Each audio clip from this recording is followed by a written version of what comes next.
मित्रों, जीवन में भाग्य का बहुत महत्व है, लेकिन ज्ञान भी इससे अछूता नहीं है। आज की इस वीडियो में आपको बताएंगे कि ज्ञान बड़ा है या भाग्य। नमस्कार मित्रों, एक बार फिर से स्वागत है आपका अपने इस चैनल स्पिरिचुअल हिंदी टेल्स में। तो चलिए शुरू करते हैं।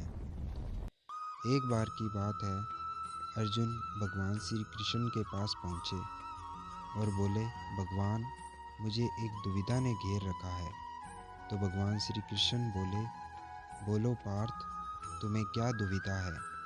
तो अर्जुन ने कहा, हे मुरलीधर, मुझे बताएं कि भाग्य और ज्ञान में कौन बड़ा है।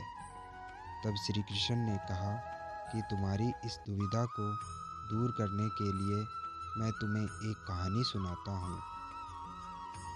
एक दिन भाग्य और ज्ञान की देवी के बीच तर्क होता है। ज्ञान की देवी कहती है कि वो भाग्य की देवी से ज़्यादा ताकतवर है, और ज्ञान की देवी कहती है कि वो भाग्य की देवी से ज़्यादा ताकतवर है। फिर वो दोनों ये तय करती है कि वो कुछ ऐसा करेंगी कि जिससे साबित हो जाए कि कौन ज़्यादा ताकतवर है। वो एक छोटे से गांव के एक गरीब किसान के एक छोटे से घर के पास आती है। भाग्य की देवी अपनी शक्ति दिखाती है और किसान के पूरे गेहूं के खेत को मोतियों से भर दिया। अगले दिन जब किसान अपने खेत में पहुंचा तो गेहूं की जगह मोतियों को देखकर चौंक गया। उसी दौरान वहां का राजा भी अपने घोड़े पर सवार होकर वहां से निकल रहा था। उसने भी जब यह मंजर देखा तो वो भी चौंक गया। राजा ने किसान से कहा कि वो अपनी सारी फसल उसे दे दे। वो उसे खूब सारी दौलत देगा, साथ ही साथ अपनी बेटी की शादी भी उससे करा देगा। किसान मान गया और राजा को अपनी पूरी फसल दे दी। राजा ने अपनी बेटी की शादी उससे करा दी और उसे खूब सारी संपत्ति दे दी। नई नई शादी हुई थी। राजा की बेटी किसान के बगल में बैठी गई। किसान को एकदम से एक कहानी याद आई, जो कि एक चुड़ैल के बारे में थी।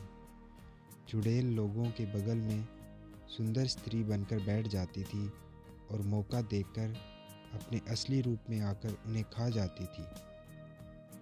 किसान घबरा गया। उसे लगा कि राजा की बेटी चुड़ैल है, तो वह वहाँ से भाग गया। बेटी को बेहद बुरा लगा। उसने अपने पिता से शिकायत की तो राजा भी आग बबूला हो गया। उसने अपने सैनिकों से किसान को पकड़ लाने को कहा और बोला कि अगले दिन ही उसे फांसी देंगे।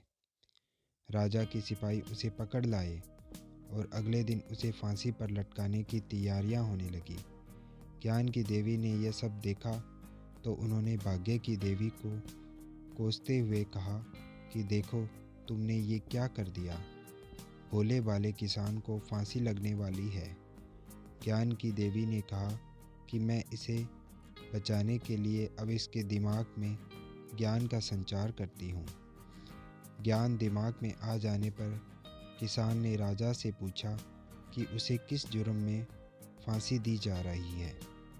तो राजा ने उसे बताया कि तुम उसकी बेटी को छोड़कर भाग गए थे। क्योंकि अब किसान के दिमाग में ज्ञान आ चुका था तो उसने दिमाग लगाकर एक कहानी गढ़ी। उसने राजा से कहा कि उस रात मैंने एक आदमी की चीख सुनी जो कि नदी में डूब रहा था।